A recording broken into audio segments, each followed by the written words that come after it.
عمرم به پیری برسد خارم مکن، پیش هر خیشان و فرزند بهر چیز محتاجم مکن. گر ندارم قوت بنده دستم را بگیر، در ایام وقت پیری یا خدا خارم مکن. در ایام وقت پیری یا خدا خارم مکن. یک عصا در دست دادی غم جان سوزمته، همه روزها در فراق و چهره افگارم مته.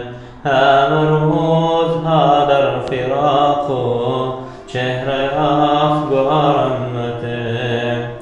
قوتی خستن ندارم دستانی لرزان من، در نماز حالی شب با دعا یادت کنم. در نماز حالی شب با دعا یادت کنم.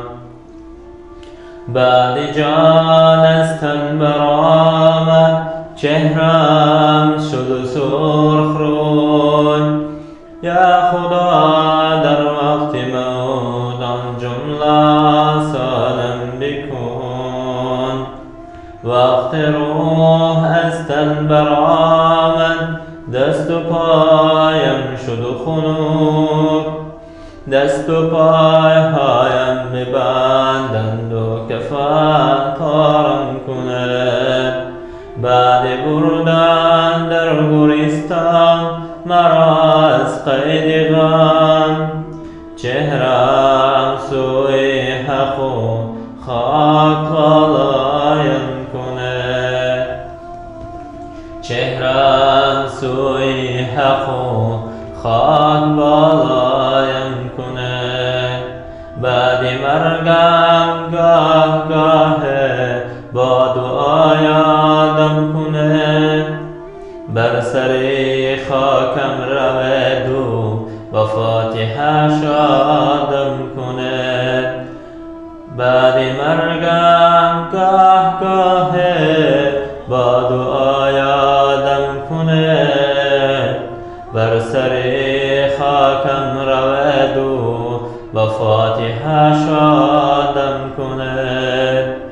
من هم یک انسان بودم، امروز من هم زیر خاک. دوست داریم مکن و من هم محتاج یک دعا. دوست داریم مکن و من هم محتاج یک دعا.